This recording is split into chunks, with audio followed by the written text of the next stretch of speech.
Welcome to the Beyond Barriers podcast. If you're an ambitious woman who wants to advance in leadership, then this podcast is for you.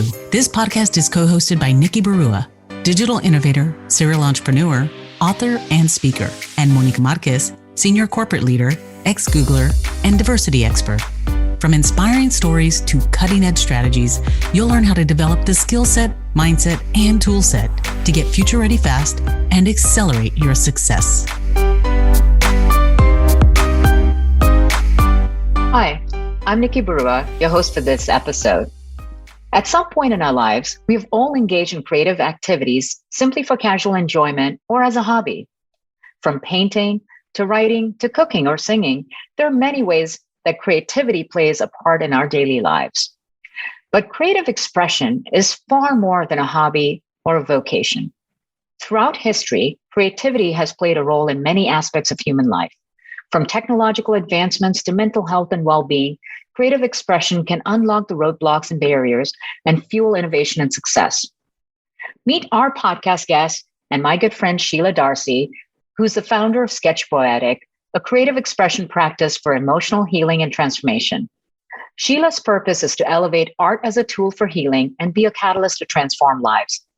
Sheila is an innovator who has been instrumental in shaping the culture and diversity of companies and is a strong advocate for women's leadership and empowerment across organizations. In this episode, Sheila shares what led her to become a health and wellness advocate, why daily self-care is so important, and how creative expression can help you remove roadblocks and unlock your transformation. Visit IamBeyondBarriers.com, where you'll find show notes and links to all the resources in this episode, including the best way to get in touch with Sheila. All right, this is going to be such a fun conversation, Sheila, because I am thrilled to welcome you back to the Beyond Barriers podcast. We talked, what was it, mid-2020? Yeah, it's been almost 2 years. Exactly. It's been almost 2 years, and we had this amazing conversation that so many people resonated with. But in 2 years, the world has continued to be crazy and has changed in so many ways. And so have you. I wanted to welcome you back to the show and give our audience an opportunity to learn about everything you're seeing and everything you're doing and share your wisdom with the world. So welcome. Thank you. I've been so excited and looking forward to this conversation as always. Appreciate you having me here. Absolutely. So let's start off with where we began over the last 2 years. I mean, we spoke at the early days of the pandemic. And since then, we've had wars erupt, economic setbacks, the Great Resignation, all kinds of things. Women have been disproportionately affected, but so are families and people all over the world. You are someone who is an observer of trends and themes. What do you see? What is the headline that you have seen emerge over the last 2 years? Well, it's not going to be surprising to hear me say it, but it's all going to be focused on health and wellness. I am seeing a huge trend, which is good, positive, on the conversations around emotions. You know, Brené Brown just released her new book, Atlas of the Heart. It's getting great reviews. More and more people are talking about going to see a therapist, dealing with their emotional and mental health. At the same time, we're also dealing with the integration back into and I put quote unquote, the real world, right? The mask mandates are starting to lessen. And so what I'm seeing, Nikki, is a culmination of awareness, but also the desire to move forward. And that tension of wanting to move forward, but also trying to address what has come up. And so that tension, I think, is bringing up a lot of stuff for people. And so that's the reason why I believe my work is resonating, because when you think about addressing your mental and emotional health, it can be a heavy conversation. I was joking with you earlier that sometimes I feel there's this connotation to talking about mental health feeling really heavy and people wanting to avoid the conversation. But because I talk about it in the sphere of art and creativity, it softens the conversation. And that's really the intention of my book, was to address that softening of something that's very difficult to talk about. Yeah.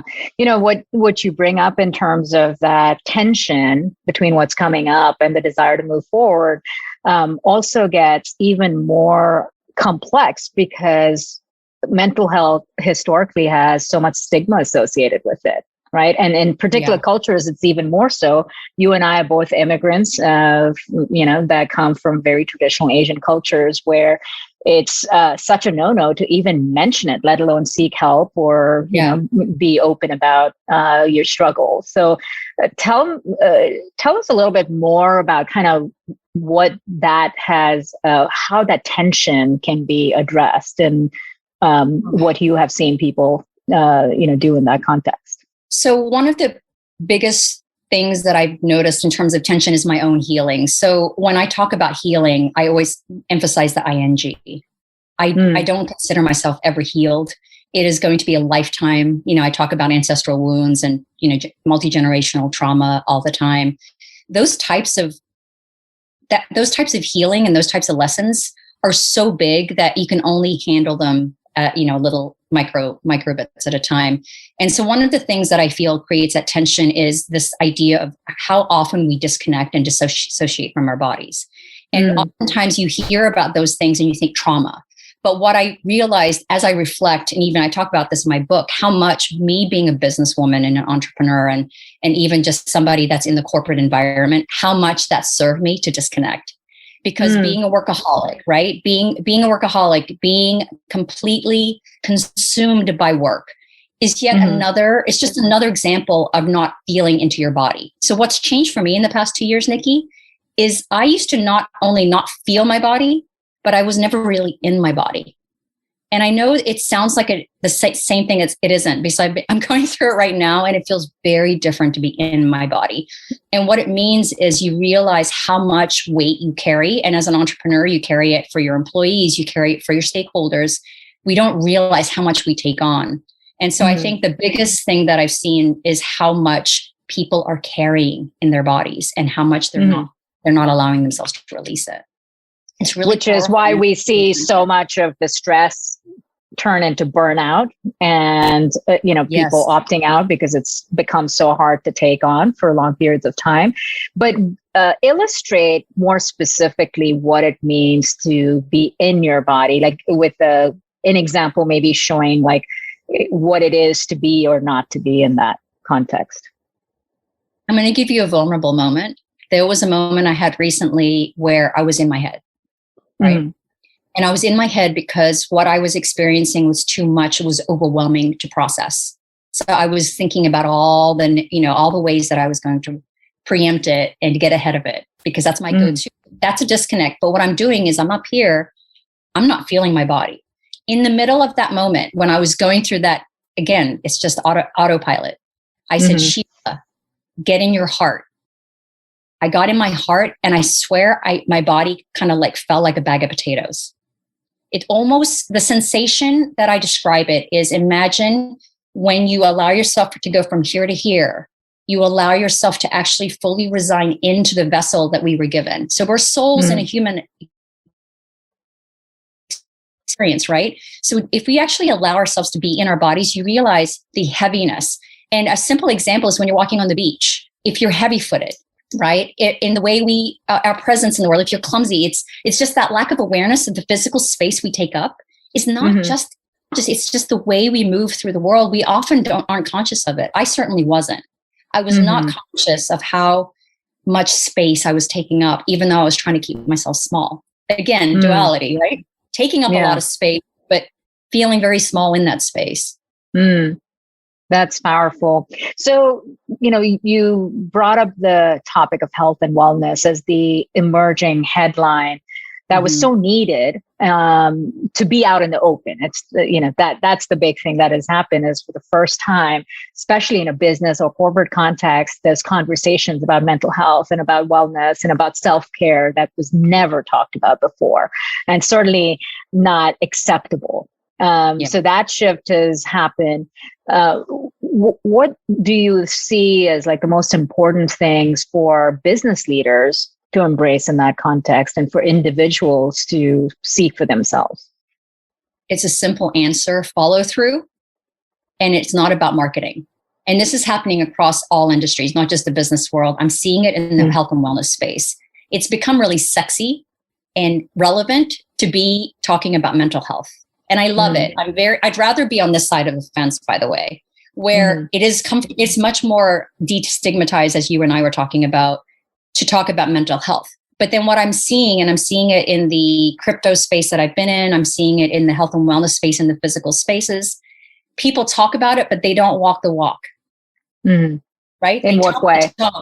Yeah. It's just a lot of lip service. So if you are an organization, if you are a brand talking about mental health, first listen to your employees, because the biggest mistake we make is we think we know what's going to solve people's problems. Part of the reason I'm so passionate about my book is I call it a tool, because I'm not claiming to solve or heal anybody. I'm not claiming to be a therapist. What I am claiming is this is a tool that helped me. It may be a tool that helps you. Now, this tool may not be the tool for you, but there's a slew of other tools in the tool belt. So what I encourage organizations and brands to talk about is what are the different tools that people are wanting to have an affinity towards. It may be a sound bath. It may be a person talking about their story and talking about resilience. It may be creativity, dancing. It could be any one of the breath work. But don't assume you take one breathwork class and then that's going to be one size fits all. And that's the pitfall I'm seeing, is that we're putting a very quick rewards on these things, and it's not a one size fits all issue. Yeah. So what you're recommending is that there's a variety of tools out there. Find one that is a fit for you, find one that makes sense for you, but find something and make it a priority. And yet that's the very thing that for a lot of women in the workplace is a challenge to create space for, because of the me time. In fact, just yesterday I came across this really interesting stat. There was a study done by Harvard and London Business School that discovered that over the course of the pandemic, it added something like 12 extra days of chores for women, 12 extra days.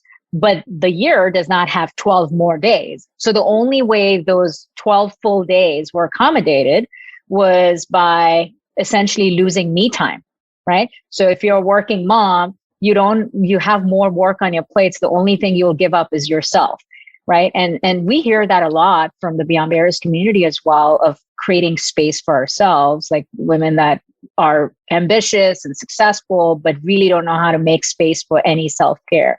Yeah. How does one incorporate, and how have you done that? Because you too are a very busy, ambitious professional. Yeah. Gosh, if there was a one answer to this, I think we'd solve a lot of the world's problems. But I'm going to give you the thing that changed my life. And you hear about it, but really living and breathing the idea of mindfulness. The reality is, if your plate's full, it's always going to be full. Because if you have that in your personality, I still have a full plate. The difference is, Nikki, when I see my full plate, and if it is a chore, or it could be a business meeting, or it could be going to my daughter, an event with my daughter, or doing something with my husband, am I being present in that moment? Because that's the thing that I realized I wasn't doing. And in the act of doing all these things, in the act of being busy, I told you busy was, and I wrote this in the book, busy was my vocation. It was a badge of honor. So I'm going to answer it a little differently. What we value is what we pay attention to. So it's not just the business world or society or humanity encouraging us to be workaholics and burning out. It's because we value what? We value the road, the path and process that got us there.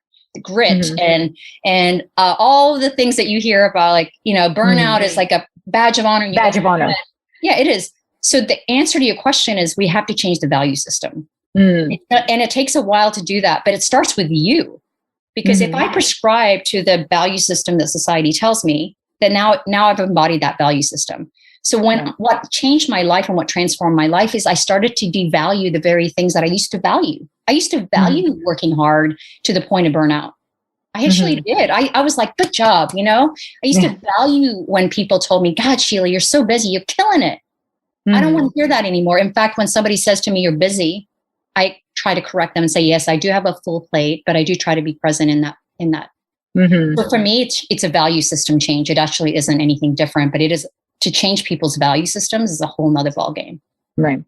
But at the same time, it could be very quick and very simple because it's in your hands. So it's like flipping the switch for yourself, because when you are able to discover what truly matters and change that value, you can make that change pretty quickly. And, oftentimes, if you're not doing it for yourself, sometimes circumstances force that. I think that's happened for you and for me, where external or some sort of event has caused like a massive flip, and it's an opportunity to step into the moment and, create a whole new perspective and a whole new value system that allows you to thrive.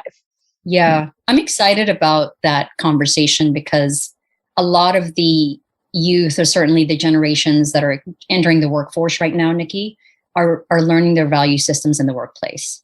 And it's because of, there's a lot, we can go much deeper into this conversation on the spiritual world and just your belief systems. And we are at a generation where more and more people are abandoning religion or any form of that. But it doesn't mean we don't have a need to believe in something greater than ourselves. Right. Yeah. So what happens is people are looking to businesses, corporations, and of course, what's in the media as that definition of value system. So that's why I implore people to go in, because we don't realize or question what we value. I didn't. I just prescribed, and a lot of it was my upbringing as well, being Asian. I prescribed all those value systems and never questioned it. Yeah. Yeah.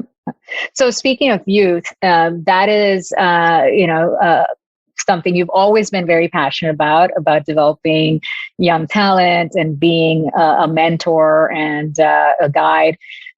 You, in addition to all of the work that you do across business and innovation and art, you're also very involved in the Metaverse and crypto and NFT. What's the connection? They seem like such different worlds. What's the connection? It's so interesting, Nikki. My daughter, who's just turned 14, can't stand NFTs. So, and it's because of the environmental impact, right? There's a very huge opposition to the NFT space for environmental impact. There's also a lot of misinformation, but to answer your question, and I'm glad I get to talk about it, what I've observed is more and more people, no matter how much we're going to try to fight it, technology and humanity are coming closer and closer together to where they're becoming one, right? This idea of a digital human or a technologically advanced person, all of those things. And there's so much fear around it. So I'm always going to speak from emotions. With the moment fear invades any situation or any subject matter, it is going to be polarizing. So the answer is, the reason I'm there is that's where people are. And if I want to do the work that I want to do, which is have people go inward and using art as a tool to heal, I have to go where they're at. All the youth are there, whether they grew up with social media. There is no world before technology for them. So for me to avoid and to judge and criticize people, and especially youth that are in there, because if that's the only truth they know, is to abandon all of those people. So that's the first reason, is I'm there because that's where the people that I need to reach are, in addition to the ones in the physical world. The second is the metaverse is a microcosm. So what's really fascinating, I've immersed myself in it for the past year and a bit. It is an accelerated microcosm of society. So the two aspects that I'm particularly into is the innovation, the tech innovation that's happening, but also the creative art sovereignty. So there's a lot of creative sovereignty happening. But all of the wounds I talk about in my book, about me overcoming this idea of being an artist and my issues with money and my relationship with money, it's all coming to the head in the metaverse.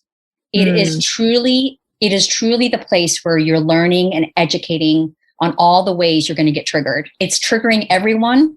And so all the spaces I hold, Nikki, are around addressing and talking about what is happening to your mental and emotional health in a space that is truly amplifying all the things that you're trying to avoid in the physical world. It's happening here. So let's talk about it.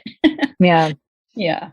So, one thing that comes to mind as you're describing that is there is a lot of latent interest, if you will, about everything Web3, right? Especially in the business or corporate world, there's curiosity about it, but there's also this hesitation and fear of diving into it. And here you are diving full on, holding space, leading in that. how did you go about learning and mastering all of these new concepts and figuring it out? Because there's power to that as well, right? Because anyone can do it, but our fear of the unknown or something different from what we know prevents us from even discovering it. What advice would you give to someone who is perhaps curious but hasn't taken that first step? Your answer is in the question. I was going to say, there was also the theme in our first podcast. If you go into the metaverse Web3 with a curiosity and play, you will do just fine. The issue that I have seen, whether it's a big brand or an artist or a collector or a curator, all of the people that I'm seeing in this space, the moment you go into it to make money, to be seen, all the things that to establish yourself, you're going to hit a ton of walls, because there's nothing different about the metaverse. Like I said, that isn't happening in the real world. It's actually more accelerated. However, I went in with pure curiosity. I mean, you and I have been in the innovation space for a long time. I knew something was happening. I just felt it intuitively. So the first thing is I trusted my intuition. And then I was just playing. So I basically went into all the NFT platforms. I minted on each one, not with the idea to sell an NFT. If I did that, I think it would have been a very different experience. I just wanted to play. And the more I did, and then the second thing is a superpower that I call is listening. I was on Clubhouse a ton. I mean, it was kind of a running joke. I got addicted to Clubhouse for a while, but I realized I got addicted because I was really immersing myself in the conversations and listening. It was the opposite of where I am today. I'm doing a lot more talking. I'm talking about my book. But for a good 6 months, I was in listen mode. And so listening is a huge superpower in real life. But if you can go into the space and just listen, pay attention, and then go with where your heart takes you. Intuition for me is number one. First and foremost, trust your gut. You know when you're going into spaces that don't feel good, that feel very like skeevy. It's all about money, and it's all about that's all it's about. That's not what the metaverse is about. What if you could pinpoint the invisible ceilings limiting your success? Imagine having clarity on your strengths and barriers so you can take action and gain unstoppable momentum to advance as a future-ready leader. Well, that's exactly what the Beyond Barriers quiz will help you discover. You'll get your personalized score based on the 25 essential elements proven to accelerate success in the digital age, so you can understand what's holding you back and where to focus your efforts. The Beyond Barriers quiz is completely free and takes just a few minutes. Go to iambeyondbarriers.com/quiz and take the quiz today. So intuition is an interesting topic that has come up several times. I'm curious from your perspective as someone who, shares so much wisdom, why is it that we don't trust our intuition much more often?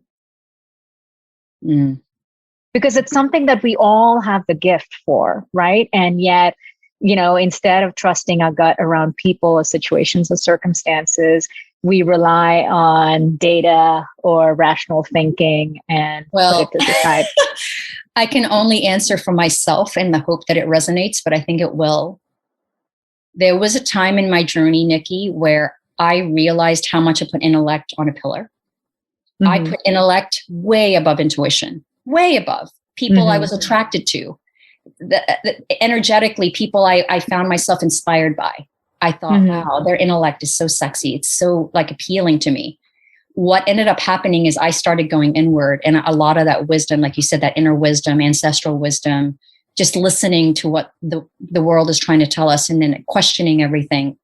I started to value my own wisdom, my own insights, to the point where intuition and intellect started to become the same.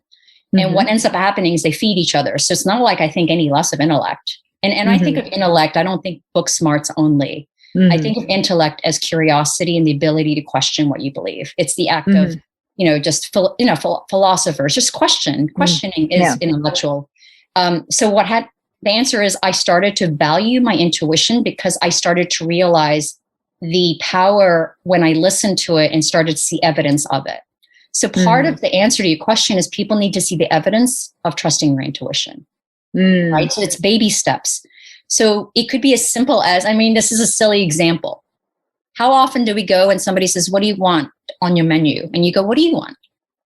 And you don't really ever question. Your first gut was to eat that greasy pizza that you know is bad for you. My point is, that's your intuition was saying. And then, of course, you can rationalize all the reasons why you shouldn't eat that pizza.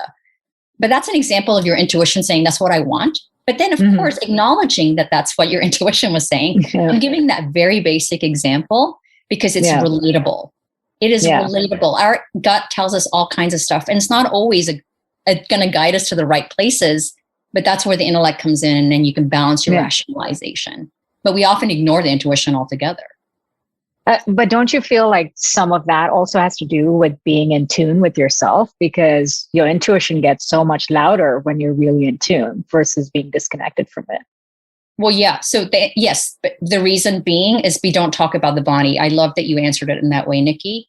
The biggest focus of my book, if you read the chapters, is my connecting back to my body. I'm going to hit that over and over again. Intuition isn't this third eye thing. It is part of it. It isn't just the third eye. It isn't just this spidey senses. I feel like that's what humanity and society has taught us. Intuition is this like surreal, like mystical thing. Yeah. It is, of course. But you know how much your body tells us? Yeah. Like my body tells me when I'm doing something wrong or when I'm doing something right. So the answer to your question is pay attention to your body, even if you don't think you're intuitive. Just pay attention to your body, dude. Anyone can do that. Anyone can pay attention to their body. Yeah. That's why and it says every time. Even I was having a similar conversation with someone who was very lost about their career and was torn about two different opportunities. And all you had to do was observe their body language and you knew what the right answer was. And it's sort of like, are you even looking at yourself or paying attention? Because your body language just tells you what's the right answer. And if you just simply follow that, you would follow the energy and enthusiasm that would take you places. There's an inner peace and calmness that regulates your body when you're doing the thing that you want to do. Yeah. And I find I still get anxious. So it's not like I said, I'm healed from anxiety, but I notice I have a hard time sitting still when I'm being counter to what my body's trying to tell me. My body wants to be calm. My body wants to be regulated, but I'm fighting it up here because I'm so scared of what is it. Because the truth is, Nikki, and we all know this, oftentimes the very thing we want to do is scary as F, it's scary because it flies against the face of the path that we're probably already on. And that's the fear, Yeah. Change is always change and unknown. Yep. Yeah. Always. So, and for everything that we have all experienced as humanity over the last 2 years is massive change, massive disruption, and massive uncertainty in every way. You wrote your book as a guide, as a tool to help people navigate through that. So let's get into that. So first off, it's been such a gift, and I'm so thrilled that you gave this gift to the world. But first, before we dive into the book, share a little bit about what the inspiration was. What got you to that point first? To write the book, it was never on my bucket list to write a book. What I wanted to do was scale. You and I talked about scale a lot when we worked together. In order for us to scale, we don't always know how we're going to get there. And the book presented itself through my writing partner, Rachel, had reached out and she said, look, you've changed my life. She had been observing my journey, but I couldn't do enough workshops. I couldn't physically be everywhere. And so writing a book was honestly a very practical reason. And the way the book is written is I've kind of visualized it as me sitting next to you. I've written it with as much tone of that as possible so that I'm holding your hand. It's written with that much love, but I couldn't answer this question without going here, but I'm going to go here, as I also felt like it was a divine calling or a gift, because there was a moment when I was sketching daily that I felt like I was tapping into something greater than myself that wasn't even about me, right? And that's, call it purpose, call it whatever you want to call it. But when you're living a purpose-driven life, oftentimes the answers come to you, and the book came to me. I didn't make the book happen. The book was presented to me, and I answered the call, because writing a book was terrifying for me. I'm a very punchy writer. I like to write condensed, short form content like Instagram. This is terrifying to write. Are you freaking kidding me? So I have to answer it was both practical, but it was also a divine calling to write this book. And so what was the experience like? And within that, I also want to make sure you share, your practice of daily sketching, because that in itself is such an incredible thing. So first of all, how many days of sketching to date? And then what was the journey of writing like? April 19th, 2017. So April 19th will be my 5-year anniversary. Can you believe it? It's not hard to believe. Yeah. 5 years of daily sketching. 5 years of daily sketching. And some sketches lately have been 10 minutes, like very quick, but I just do it muscle memory. But by the way, that takes you to the 10,000 hour mark, that whole is idea. That true? Yeah. So, how they say to become an expert at anything, it takes 10,000 hours, and it's typically 2,000 hours a year, right? You think about it that way. So usually it's like, the 5-year mark is supposed to be like that idea of, consistency is what drives success in any realm, and the, true expertise development. So I didn't congratulations. Not put that together. Thank you. Yeah. Wow. 10,000 hours. Awesome. It's probably more because I create a lot. But yeah, so that's really, I forgot where the question was. So we were talking about what the process of writing the book was like. Oh yeah, I will just share, because that process was very arduous, because I did not consider myself a writer. If anything, it was a gift, because at that point I was 3 years into my daily sketching, Nikki, and I'd lost a little bit of the memory of what it was like to sketch again for the first time. Experiencing all those doubts and fears and writing a book. So all that stuff came up for me, because I'm like, I'm not a good writer. Is this going to connect? And God, am I too full of myself? Why am I talking about this? I'm not an expert. All this stuff came up. But I will say this about my book that really was really important, is there was a point where I did hit a wall. They call, everyone calls it a writer's block. My writer's block was I was writing for everyone. Shocker, because of my wound. I want to please everyone. And I got to a point where I was writing for the veteran, for the homeless youth, for the businesswoman, for the mother, for the child, all the people I had met at my workshops. And I just prayed and meditated. And I said, who am I writing this for? And the answer was as clear as day. It was for my 15-year-old self. And when I was 15 is when I started to have an eating disorder. It's it's the year and day that I started finding unhealthy ways to purge all the stuff happening inside of me, because I didn't know how to release it. I didn't know ways to express it in a healthy way. And the moment, and it still creates emotion in my heart when I think about this book being written for my 15-year-old self. It was also the year I started abandoning my art. So it really is life coming full circle for you, from writing the book for your younger self, and then, reclaiming that part, and through that process, healing so many others that, get this book in their hands. Thank you. Yeah. And that's relatable for people in their adulthood, because people turn to alcohol, or people turn to addiction as a way. For me, it was eating disorders, like whatever it is. And some, again, not even on the heavy, like I think of it, the extremes in which we cope with our trauma or pain. Addiction and all those things are here. But again, I see it in the business world, disconnecting and disassociating and being out of your body and being a workaholic and burning out is another unhealthy form of survival, right? We just don't, it's just not as stigmatized. It's more, it's, if anything, it's more accepted to be an alcoholic.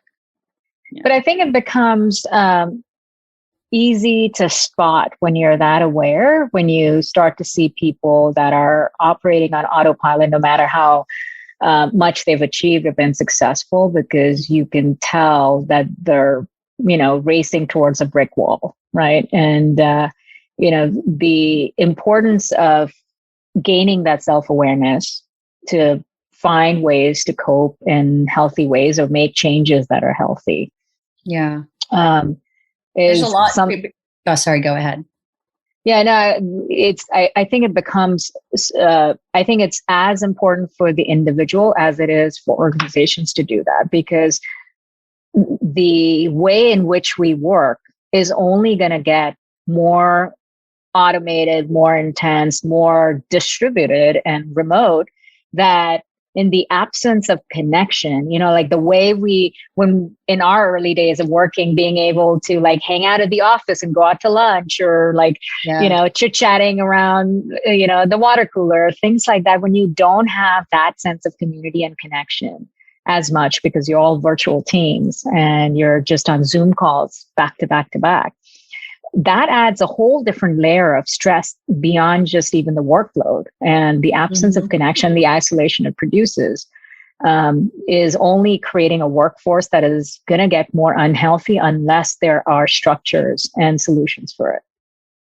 Yeah. And the reason I apologize for interrupting you there is what was coming up for me is there's a lot of parallels with my struggles with eating disorders as a teen with what I'm seeing in the world, because it's all about consuming, right? Technology, there's so much content coming at us. There's so much energy coming at us, and we tend to consume. And that's what binging is. You're just consuming food, consuming. And what you're doing though is you're consuming to numb. You're consuming to feel nothing. And I do believe that's what social media does. That's what any sort of consumption, consumerism, just buying stuff, shop, retail therapy, all of those things, they're just accessible to all of us. And so I keep on trying to draw connections. I feel like my role in this world, Nikki, is to build bridges, because there's nothing I'm talking about that is original or that is new. The way I'm talking about it is trying to break it down in a way that's relatable, right? I'm not an art therapist, but people understand that what I do is art therapy. I'm not a psychologist, but people understand that when you feel your body, that is the whole idea of regulating your body. I think just talking about it in these simplistic terms is really helpful, but that's because I'm trying to make it bite-sized. So you don't have to consume a lot of information to learn anything. But I think that's the way we've been taught, and certainly the way, again, we've been rewarded. The more information we consume, the smarter we are. It's actually the opposite. The more pure and we think about what we're consuming, whether that's content or value systems, we actually question what we consume before we actually consume it. You find you don't want to consume as much. Just don't. So, but how does someone interrupt that pattern though? Because that's easier said than done when your entire conditioning is about consumption. How do you questions? It's easier said than done. I mean, I'm so happy you emphasized that, Nikki. And the reason I'm going to continue to talk about art, when we create, it slows us down. That's it. It slows us down, and it is truly one of and it makes us mindful as well. Yeah, I was going to say it was the most natural way to be present. So it's not a coincidence that was the only thing that made me stop thinking. It was not a coincidence that was the only thing that got me to be less frenetic. So yeah, of course I'm going to go to art as the answer every time, because that's what changed my life. And when I say art, I'm talking about the arts, right? Dance, music, photography. I know you're an incredible photographer. I hope people get to see that side of you, but you're an incredible writer. All of these things. My daughter loves to sing. She is singing all the time. That is all creative expression. That is the arts. So the answer is go to what I'm trying to promote, which is creativity. Yeah. In that sense. Yeah. Yeah. I love how you phrased it about creative expression is a powerful form of slowing down and being present, being mindful. And when we're able to do that, we're far more conscientious about the choices we make and what we consume and what we, and avoiding the numbing process. So let's dive into some of the content from your book. Share maybe some of the key themes, biggest takeaways, or you have for someone who hasn't heard about your book yet and is curious about it. What's important for me to communicate to people about my book is the scaffolding. So I want to give credit to my writing partner, Rachel. The reason I wanted her in the book and be part of the book is she's an art teacher, art professor, and she's also done the work. And scaffolding matters, right? In the business world, you need a good foundation. And she helped me lay that foundation. And so did my editor, Joel from Macmillan. But basically, it's written in three ways. And three parts. And all three parts are intended to help you connect with the practice. So there's a narrative. The narrative is 50% my story, 50% people that have done my workshop sharing their story of how art and creativity has helped them. Then I put prompts in there. Prompts are there to help you actually do the practice and experience it. And then I added the third component, which is the questioning, right? The questions are the same. And that's actually something that my editor guided me to do. I originally had different questions for each prompt, but he said, Sheila, it's too overwhelming. People need to be reinforced with the same question. So the 5 questions I ask are the same every chapter. And then the testimonials was just really my love letter to the people that came to my workshops. Plus, it's an ability for people to see sketches that aren't mine, because if you jumped into the current of Sketch Poetic, it'd be very intimidating because you see my sketches and you're like, I'm not an artist. But when you look at the sketches that other people do, you realize it's not about art. And that's the key. And then the last part I will share is it's written in a way where you don't have to read it cover to cover. Of course, that's beautiful if you want to do that. But even if just one chapter connects you to the idea where when you're creating and you've lost yourself in it and you're starting to calm down, your heart beats slower, your breathing is regulating, man, if you get there, my book's done. Or if you do it with someone, I feel like it's done, you know? Yeah, absolutely. What is your, hope for someone who, gets this book and, what their experience is? I have a lot of hopes for it, but the biggest one is self-love, self-compassion, self-acceptance, because that is the hardest thing of all the emotions that I've observed people trying to overcome. I didn't realize, and the word self in front of it is the key. I've spent my entire life loving and being compassionate and being empathetic and forgiving, but I didn't do a lot of self-love, self-compassion, self-acceptance, self-forgiveness.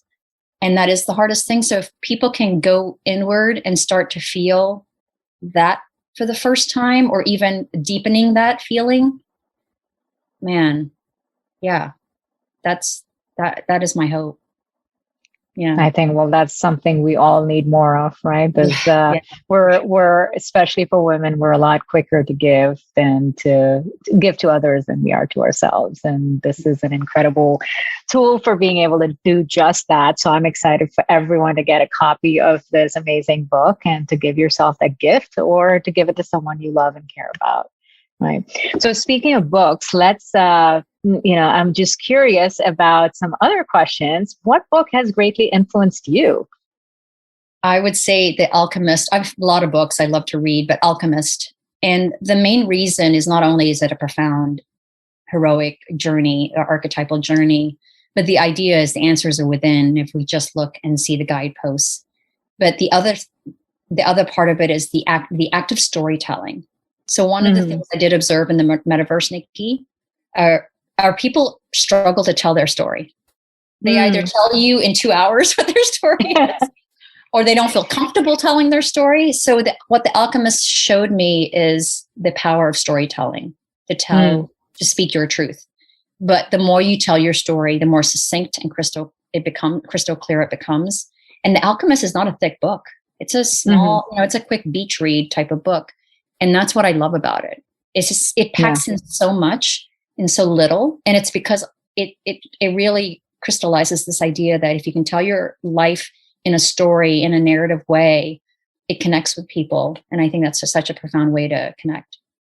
Well, that's exactly how humanity and culture have evolved, right? Through storytelling, through generations. And, change is not possible without the power of story. Just like your story has inspired everyone. What's your favorite inspiring quote or saying? Yeah, Nayasna is one of my favorite quotes. It's the quote that I saw when I went to go see my therapist for the first time. I was with you. I remember meeting you for lunch right after at Beyond Curious. And I said, I saw a therapist, and he changed I remember I was like so enthused about it. But there was a quote on the wall, and this is the quote. And the day came when the risk to remain tight in a bud was more painful than the risk it took to blossom. That's beautiful. And it's true. It got to a point. The reason I ended up seeing that therapist is the pain was too much to bear anymore to even actually hold it like I was doing for all those years. So that pain was, and so now I was like, okay, I'm just going to go for it. I'm going to blossom. And I blossomed through it. But you do kind of sometimes, I think we're all invited to sadly, we are sometimes invited to hit that point in our lives where that pain is too much to hold on to. Yeah. And, for some of us, life intervened and we had to blossom. But hopefully, from our conversation, you pushed off that cliff. Others just make that choice for themselves. And you turn into fertilizer and you become the blossom. Yeah, there you go. I know. It's like, did you know that like life has a basement? Can we just talk about that for 1 second? Because that's my intuition is guiding me to bring this part of, because that's the part that is coming up again and again in what's happening. When you don't learn a lesson, the lesson becomes bigger and bigger and bigger. Oh, yeah. Yeah. And the more you... Yeah, it really is. And I think you and I have experienced it very similarly, that, it's like you hit rock bottom, but, and at some point you keep going further down that like, you don't realize there's actually a level below rock bottom. And you're like a permanent resident there until you learn the lesson. And, because it hits you over your head over and over and over again. And no matter how much you avoid it, how much you ignore it, it's going to keep coming back up. So an easier path is just look it straight in the eye and learn the damn lesson. It's that quote. Yeah, exactly. So, what is a moniker that you use to describe yourself? Other than SketchPoetic, hands down. It's because where did that come from? Explain it. It was a coworker.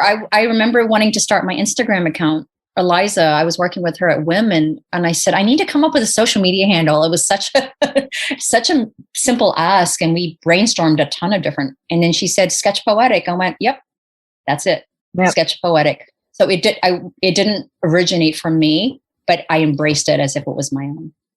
Yeah.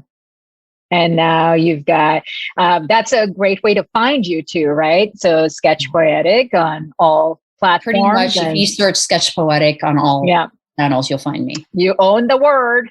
Okay. Trademark what is the one change, whether it's a habit, a behavior, or something that you implemented that made your life better? I think that this answer is pretty obvious too. Yeah, other than daily sketching is obvious. But honestly, breathing, paying attention to my breath, Nikki, with sketching. When I sketch, I really pay attention to my breath. I hold my breath a lot. I don't know if you do, but it's either very shallow, or I'm holding it. It's just, I can't help it. My body does what it does. That's how strong our body is. We think our minds are strong. Yeah. Our bodies are so strong. We have no idea. Yeah, I it's interesting you bring up the breathing thing, because I actually realized that I hold my breath during certain times and I really wasn't aware of it. And then someone actually mentioned it to me that was like, why are you holding your breath? And suddenly I became conscious and I realized I actually do it. Now it's gone because now I'm much more conscious of my breath. But it's fascinating how we have these habitual behaviors that are conditioned and we're not even remotely aware of it. Right? It's when our bodies is trying to protect itself from not feeling safe. And when I'm not feeling safe, there's many reasons I don't feel safe. So anytime that moment, and again, like you said, we don't even know when our bodies don't feel safe. We know in here when we don't feel safe. But our bodies are so powerfully resilient at the same time. It's very empathic if you pay attention to it. So oftentimes our body's way ahead of our head. And so we're already holding our breath and we don't know it until it's like... So I want to go off track a little bit because you mentioned safety multiple times and feeling safe. When we typically hear the idea of feeling safe or unsafe, we think in terms of physical harm or, risk and all of that. What are some everyday ways in which that gets triggered that people may not even be aware of? I'm going to share a truth that somebody shared with me in a room. It was with a psychologist that really profoundly impacted me. The answer is safety is whatever truth we want it to be. So the example that I'm going to give you is when somebody is hurting themselves, whether they're suffering from addiction or they're going through a challenging time, and you're observing somebody you love doing something that you know is harming them. And my answer is, let's love them. I want to show them love, love, love.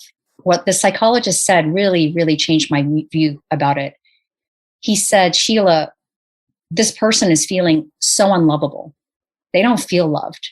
So you giving them love and telling them you love them is actually coming across as a lie because it's not their truth. Right? And I was like, wow, that's so profound, because I'm telling them I love you, but they're feeling unlovable. So what they're going to think is that she's just saying that to make me feel better. So it doesn't matter if it's true or not. Yeah. This person doesn't. So going back to safety, it's very personal. It's very personal. I can't tell you what makes, that's why whenever I host a room or space, I will never say it's a safe space, because what makes you feel safe, Nikki, is very different than what makes me feel safe. What I will say is it's going to be warm and inviting. I'm going to create that. But again, that might not be safe for you. That might feel triggering, right? So I'm going to end with that, because I think it's so profound, because I've always been a promoter of love, love, love, love. But if somebody is in this moment of despair and they're having suicidal thoughts, and the love is the opposite of what they're feeling feeling super unlovable. You know what his answer was, which I loved, and it's our go-to? Curiosity. Wow. I know, it gave me chills. I asked him, I said, it was Dr. Fareed, by the way. So I just want to give him a shout out. So Dr. Fareed said, be curious. Instead of saying, I love you, say, I noticed this. How are you doing? That's love. You don't need to tell them you love them. So I just want to share that curiosity in that situation. Again, very unique situation I gave you, but that's an example of somebody that's feeling very unsafe. But that's a really valuable, piece of advice even for people that don't often know how to deal with those situations. You and I have both experienced significant traumatic experiences, and it's hard enough for us being in that situation. But what was fascinating for me to observe during that time was how people around me felt uncomfortable in not knowing what to say to me. Right. Yes. And they either shut off because they don't know how to, what's the right way to say something, or reach out. Like, I want to be helpful, but I don't have the right words. Just be curious, come from a place of support and curiosity. And that's all it takes. So if you know someone in your life that is struggling, or in the workplace that's struggling, simply approaching with curiosity will come across more sincere and authentic for them to, reach out should they choose to. Yeah, I would put a precursor of genuine curiosity, because somebody will know if you're just asking questions to ask. And you know what I mean. It's where people are just asking for the sake of asking. Be genuine about it, because the reason curiosity is so powerful, and I talk about this in my daily sketching practice, the moment the critic or judge is showing up when I sketch, and I'm thinking about my Instagram following, or I'm thinking about, does this look good? Or am I thinking about, I wish I was doing something else other than this? All of the reasons I ask myself, why are you feeling all those things? Genuinely curious. And the moment I start to go down the path of curiosity, the critic and judge disappear. It's fascinating to watch. There's no room for them. They can't sit there with you in the act of curiosity. You're too busy questioning. Yeah. So it's the best catch-all for everything, really. Be curious. And on that note, I'm curious about, if you were walking on a stage, what would your power song be? Well, I was thinking maybe Tina Turner from a dance move, but Beyonce's Who Runs the World. I mean, I'm all about girl power right now. And I also commend all the, everything, non-binary, anybody who supports there is definitely a movement towards women feminine empowerment energy. And not just lip service. It's there. It's happening. We're the bridge builders.